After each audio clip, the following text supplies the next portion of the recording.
Alguns fungos eles já estão catalogados em micotecas, né, que são locais apropriados para onde vão os fungos, mas se o fungo não foi coletado e guardado nessas micotecas, infelizmente eles podem desaparecer. Sem os fungos a gente não teria cerveja, a gente não teria o vinho, né, os pães, né, alguns tipos de pães que são feitos através de fermentação biológica. Tinha umas placas que não teve crescimento bacteriano. E essas placas que não cresceram as bactérias, ele viu que tinha crescimento de um fungo, que era essa espécie de penicílio, e eles sintetizaram a substância e viram que era penicilina, que era um composto produzido pelo fungo que é útil para controle de infecções bacterianas.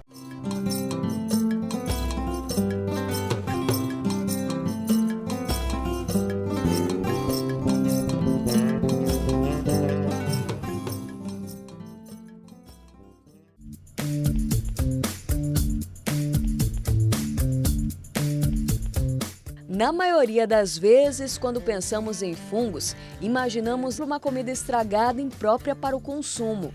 Quem se arrisca a comer esta maçã aí? Ninguém, né? Só que na realidade, o micro-organismo que causa este aspecto é muito importante numa série de processos. No programa de hoje, iremos navegar por este universo. Está preparado? Então vamos lá! Às vezes ele é quase imperceptível, em outros momentos dificilmente passa despercebido.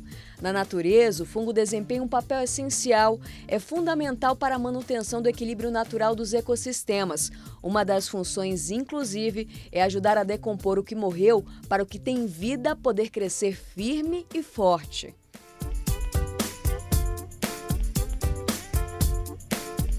Existem vários tipos de fungos, são tantos que até hoje a ciência só conseguiu catalogar apenas uma parte deles. E olha que os pesquisadores já tiveram um trabalhão.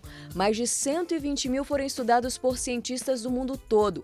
Só que a estimativa é que haja bem mais, em torno de 5 milhões. Normalmente as pessoas associam os fungos sempre com doenças, tanto doença de planta quanto doença nos animais, nos seres humanos, como as micoses, mas a gente sabe que os fungos, eles se alimentam decompondo a matéria orgânica, né, presente na natureza, daí eles conseguem quebrar essa matéria orgânica e liberar a substância para os outros animais e para as plantas ali presentes.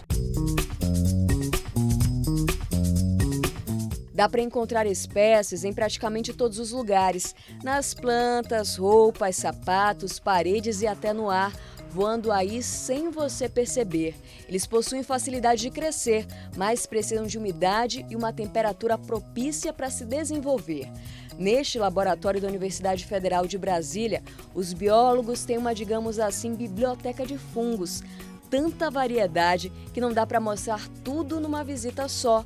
A coleção tem cerca de 23 mil tipos. Alguns fungos eles já estão catalogados em micotecas, né, que são locais apropriados para onde vão os fungos, mas se o fungo não foi coletado e guardado nessas micotecas, infelizmente eles podem desaparecer e aí a gente não pode ter, depois a gente não vai chegar a conhecer o produto, o potencial de algum produto que ele poderia produzir.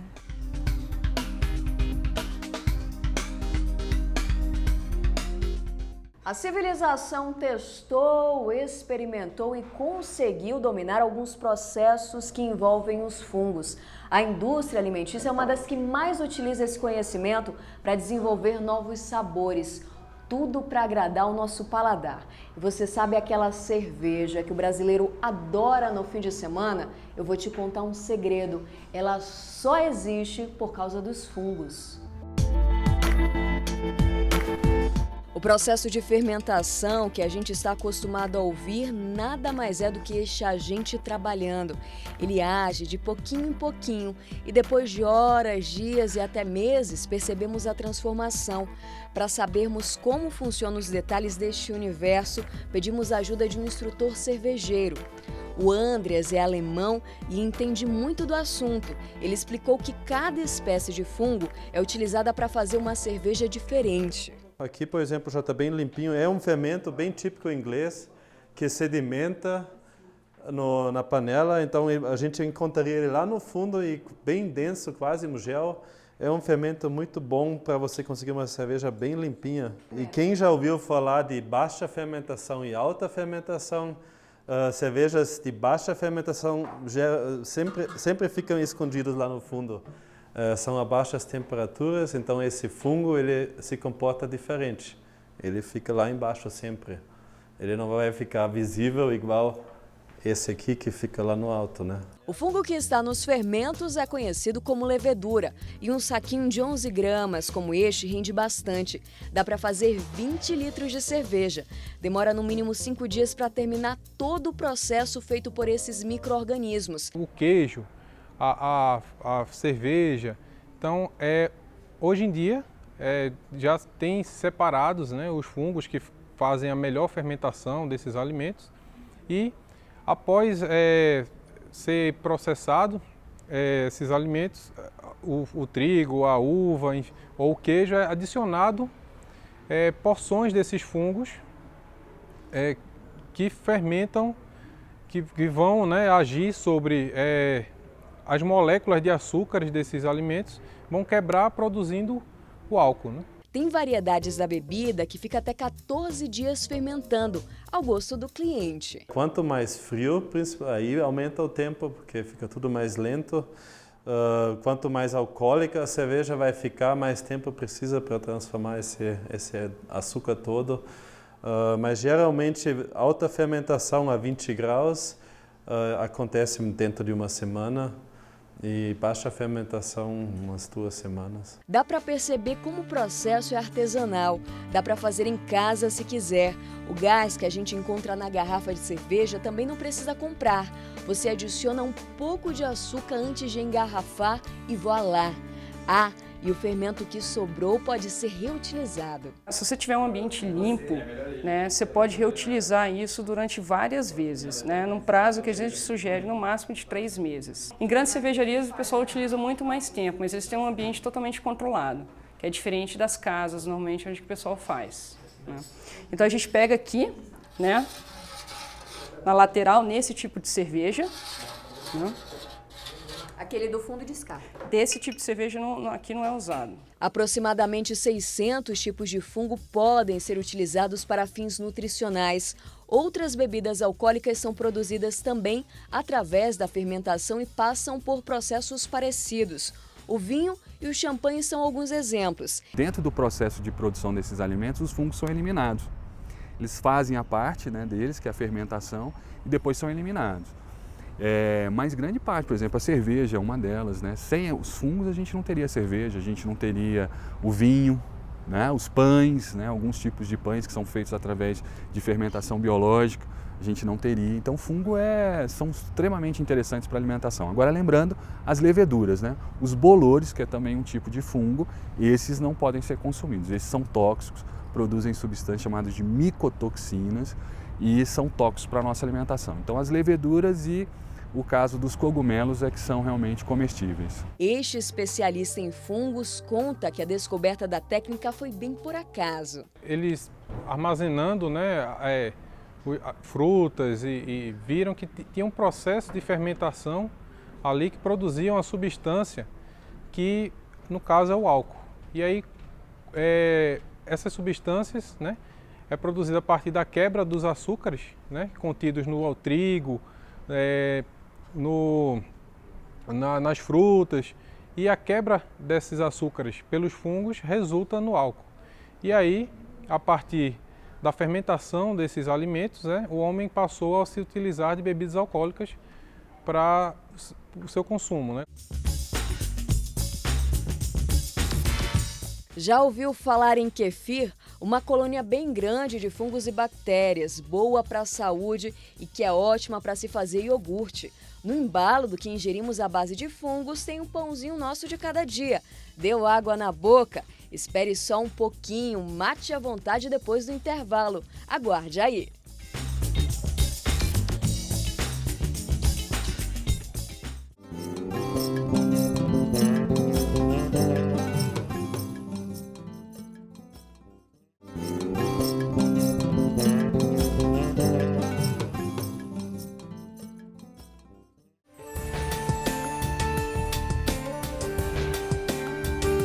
No bloco anterior, nós falamos de uma bebida queridinha dos brasileiros, produzida graças aos fungos. Agora vamos continuar mostrando mais detalhes desse universo. Alguns produtos alimentícios só existem por causa deles. Pode relaxar e assistir. Um aviso, esta reportagem vai te dar fome. Normalmente, ele está na mesa do café da manhã. Tem gente que consome todos os dias, virou um hábito. O iogurte foi descoberto provavelmente na Idade da Pedra. Povos asiáticos criaram a bebida por acidente, deixaram o leite em um ambiente aberto. Bactérias e fungos se encarregaram de fazer o resto. Milênios depois, aqui estamos nós com uma variedade enorme do produto. Este que vamos mostrar a partir de agora, talvez você nunca tenha ouvido falar. Ele é feito de kefir. O kefir são estes grãozinhos aí, na verdade, uma colônia de fungos e bactérias. Eles fermentam o leite e deixam a bebida com esta consistência. Digamos assim, é um iogurte super potente. A Jaqueline se rendeu à iguaria há 1 ano. Gostou, aprovou e indica. O iogurte ele é fermentado por uma colônia menor de bactérias e o kefir tem mais de 30, o que não dá para mensurar sem uma análise técnica. O kefir hoje ele está ficando cada vez mais famoso pelos seus benefícios para a saúde, rico em vitaminas, aminoácidos, proteínas, fortalece o sistema digestivo também. A melhora é exorbitante. Muitos nutricionistas vêm passando. A lista é grande, é bom para quase tudo. Além disso, é natural e dá para fazer em casa, sem complicação. Precisa apenas de uma doação de kefir. Pode conseguir pela internet. Isso porque com o tempo a colônia de fungos e bactérias aumenta tanto que quem produz tem a necessidade de se desfazer de uma parte. Sorte a nossa! A receita é simples. Para essa quantidade de grãos é preciso misturar meio litro de leite. Os ingredientes não podem ter contato com alumínio. Por isso, é indicado fazer o processo numa vasilha de vidro. Não precisa mexer. Em seguida, tampe com papel toalha furado e só. Deixe descansar por pelo menos 18 horas. Aí é passar o líquido pela peneira e provar. O kefir ele tem um gosto bem forte, parecido com o iogurte natural. Se você quiser deixar ele um pouco mais leve, dá para misturar com frutas, mamão, banana, fazer uma vitamina. Isso, exatamente. A gente vai fazer aqui para você experimentar ele mais docinho. Aqui é o iogurte. O iogurte não, né? O kefir. Aqui já é o iogurte de kefir pronto. E a gente vai misturar com a banana e o mamão. Aí a quantidade que quiser também, Isso, né? conforme o seu gosto. Sem açúcar, por favor, né? Sem açúcar. O açúcar da fruta já é o suficiente. Ficou muito mais gostoso, mais leve, né? Isso. Tá aprovado. Lembra que no início do bloco eu avisei que você sentiria a fome? Eu reforço agora. Estou avisando, hein? Dá uma olhada neste pão quentinho ainda no forno. Ele só cresceu enquanto a massa descansava e assava por causa do fermento. Ele ajuda o pão a ficar mais leve, ele que faz o crescimento, aquele miolo fofinho, cheio de buraquinho. É ele que é o responsável disso. Antigamente não tinha, o fermento foi inventado, vamos supor, uns 150, 200 anos atrás. O fermento biológico para a padaria. O fermento de cerveja, que já existe há mais de quase 1000 anos agora, era utilizado na fermentação dos pães. E antigamente, nos egípcios, uns 2000, 3000 anos atrás, usavam uma massa que se chamava de massa-mãe, que era uma fermentação, uma massa que eles deixavam fermentar para poder reaproveitar na massa nova, para poder ajudar ela a ficar mais leve. Você tem os fungos que são utilizados na indústria para a fabricação de alimentos, como o caso, por exemplo, do vinho, dos pães, da cerveja, né, que são leveduras que são utilizadas para fazer a fermentação e produzir novos produtos. E você tem fungos que são realmente comestíveis, né, que são o caso dos cogumelos. Esses micro-organismos agem na hora da preparação e quando têm contato com uma temperatura muito alta, morrem. O fermento do pão também é levedura, como o da cerveja que vimos no bloco anterior. Em um dos processos, o açúcar é transformado em álcool, no outro, não. O pão, especificamente, né, ele vai causar o fungo vai causar o crescimento da massa do pão, não pela produção de álcool, mas ele vai quebrar a molécula do amido e vai produzir gases. Então, a produção de gases dentro dessa massa é que vai fazer o pão crescer. O fungo é utilizado para muitas outras finalidades. Na indústria farmacêutica, ajuda a produzir remédios para o tratamento de infecções. O mundo microbiano é um mundo bastante competitivo, então os micro-organismos estão lá lutando pela sua sobrevivência. Então, no dia a dia deles, eles produzem algumas moléculas que servem basicamente para elas minimizarem essa concorrência. Então são justamente essas moléculas que a gente utiliza sabendo que existe um poder antibiótico, ou seja, os micro-organismos que estariam crescendo ali, geralmente são as bactérias que a gente está focando, né? Elas são inibidas por essas moléculas que são produzidas por esses fungos, por exemplo. E mais uma vez, os estudiosos perceberam isso graças ao acaso. A penicilina foi descoberta que um pesquisador, o Alexandre Fleming, trabalhava muito com bactérias e aí ele pegou várias placas que tinham crescimento bacteriano e deixou no laboratório no fim de semana. No outra segunda-feira que ele chegou ao laboratório, ele viu que tinha umas placas que não teve crescimento bacteriano. E essas placas que não cresceram as bactérias, ele viu que tinha crescimento de um fungo, que era essa espécie de penicílio, e eles sintetizaram a substância e viram que era penicilina, que era um composto produzido pelo fungo que é útil para controle de infecções bacterianas. Como vimos, o homem já encontrou muitos benefícios que os fungos podem ter, mas há outros tantos que não descobriremos. É que colônias inteiras desses micro-organismos estão sendo destruídas sem sequer serem catalogadas. Hoje em dia a gente tem um pouco mais de 1,5 milhões de espécies de fungos que são conhecidas, só que menos da metade são estudadas. E aí a gente tem grandes problemas, né? Porque as mudanças climáticas, o desmatamento, tudo isso pode afetar, pode fazer com que desapareçam os fungos, né? E isso poderia levar a uma perda muito grande da biodiversidade e a gente não chegaria a conhecer alguns compostos que são produzidos por esses fungos. Há uma lei de 2009 que prevê medidas para reduzir a vulnerabilidade dos sistemas naturais, mas é apenas o começo. A lei não traz no seu texto uma punição para quem não seguir. É uma lei mais voltada à educação, voltada do ponto de vista educativo para cientificar as pessoas de que todos são responsáveis pela preservação de um meio ambiente ecologicamente equilibrado.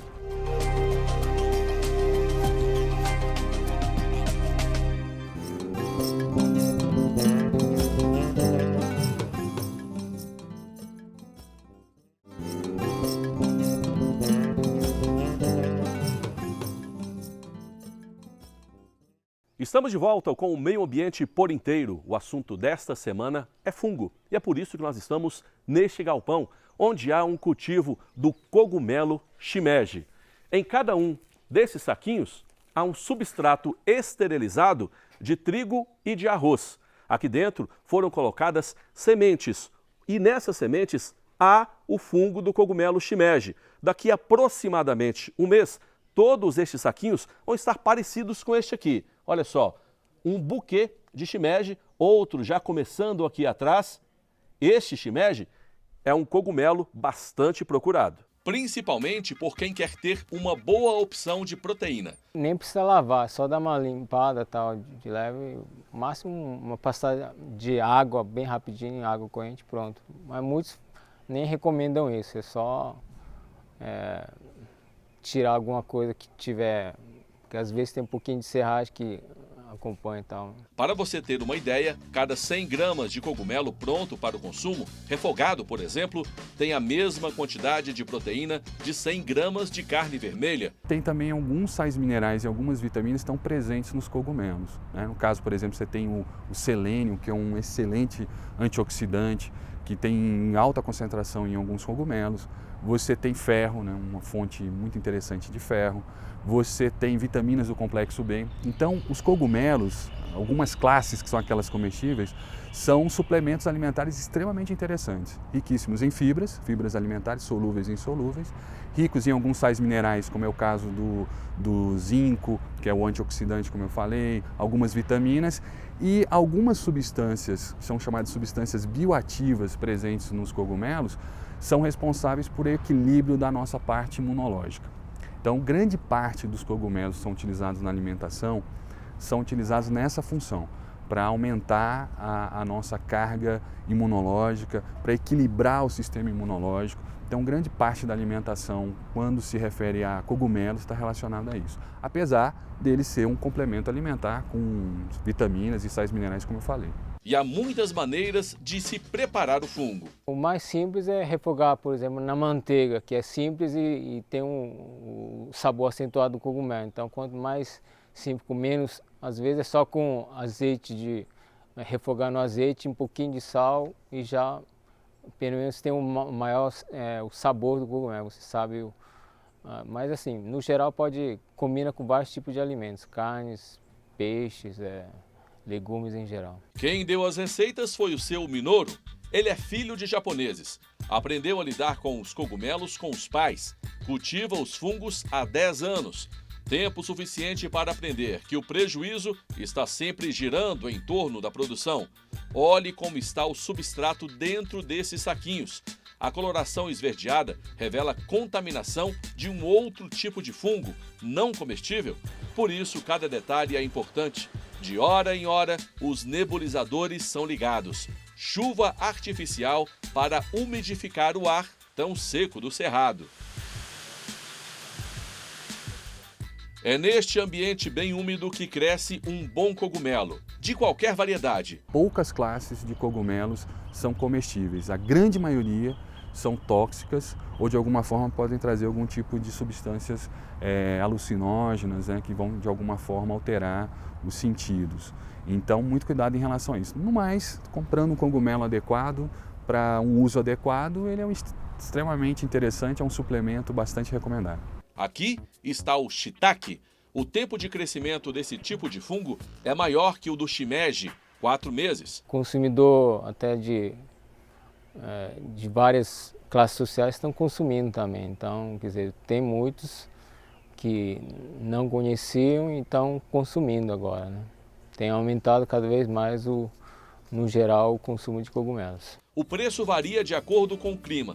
Quanto mais úmido, mais produtiva a colônia de fungos. E assim, cai o preço. Mas, de uma maneira geral, cada bandeja dessas aí, com 200 gramas, é vendida por R$ 5,00. Isso dá R$ 2,00 de lucro. Mas lucro mesmo é poder usar pouco espaço da fazenda. Aqui, só um galpão e uma sala. E olhe que nem é preciso estar na zona rural. Um espaço pequeno já dá para começar a cultivar, no caso. Tem muitos produtores que produzem na cidade mesmo, sem ser área rural, em cidades mesmo, áreas urbanas, né? Pois é, os portões sempre estão abertos para quem quer produzir. Ainda mais respeitando a natureza. O problema é que há muitos cogumelos que correm o risco de nunca serem apreciados pelo homem. Você tem desde um produto utilizado para elaboração de bebidas até o próprio consumo do fungo, que, como a gente falou, é o caso do cogumelo. A cada mata desmatada, cresce a possibilidade de que alguma variedade do fungo seja extinta, sem ter sido descoberta. Talvez aquela que poderia levar à cura de uma doença grave. Ninguém nunca vai saber. Enquanto isso, homens como o seu Minoru continuam no campo, cuidando da pequena produção. É a contribuição que ele pode dar para manter o equilíbrio do meio ambiente. Enquanto o seu Minoru aposta nos cogumelos como alimentos, muitas outras pessoas veem os fungos como uma arma e para substituir cenas como esta, pulverizações de veneno. Esta é uma lavoura de feijão e, como qualquer leguminosa, está sujeita à ação de fungos que podem destruir todas as plantas. Hoje é o veneno que cai do avião que protege uma boa colheita. Como acabamos de ver no caso dos cogumelos, um fungo pode sufocar outro, impedindo o crescimento. Shimeji e shiitake levam a pior, Para o feijão, a ideia é usar um bom fungo para matar o que prejudica a lavoura. E isso tem importâncias ambiental, financeira e até social. O feijão ele é uma das leguminosas mais importantes, tanto economicamente falando, né, quanto socialmente, porque o Brasil é um dos grandes exportadores de feijão e o brasileiro consome bastante feijão, né, na dieta básica. E o feijão, ele, sendo hoje a principal fonte de proteína vegetal, a gente ainda tem uma redução, a produção do Brasil ela não está dentro da faixa esperada, principalmente por causa dos problemas causados por fungos, né? E aí a gente sabe que hoje o controle dessas doenças fúngicas é feito principalmente por agrotóxico, que além de causar dano para o meio ambiente, também prejudica a saúde dos consumidores e dos produtores e tal. Então, um produto feito à base de tricoderma, que é o fungo que a gente estuda, ele viria substituir esses produtos químicos. Para encerrar nosso programa, separamos algumas imagens encontradas na internet. Mostramos que os fungos podem ser bons para a nossa saúde, nossa alimentação, nossa economia e agora também para nossos olhos. A vida dos fungos interfere no meio ambiente em que vivem. Todos os seres vivos, de uma maneira ou de outra, esbarram nesses micro-organismos, plantas e até animais. Essa formiguinha foi infectada na cabeça por um fungo. Ela ficou totalmente desnorteada até morrer. O fungo então emergiu e cresceu na cabeça dela. Parece até um grande chifre. Outros insetos também foram vítimas. Colônias de fungos encontraram nas carcaças deles um ambiente perfeito para transformar a morte em vida. Vida ou vidas. Milhares delas, como essas larvas de besouros, se alimentam de algumas espécies de fungos. Essas imagens foram feitas em uma mata fechada e úmida. É perfeita para os fungos. Cores e formas inimagináveis. O Meio Ambiente por Inteiro desta semana fica por aqui. Não deixe de nos acompanhar pela internet. O endereço é tvjustiça.jus.br. O nosso e-mail é meioambienteporinteiro@stf.jus.br. Até o próximo programa.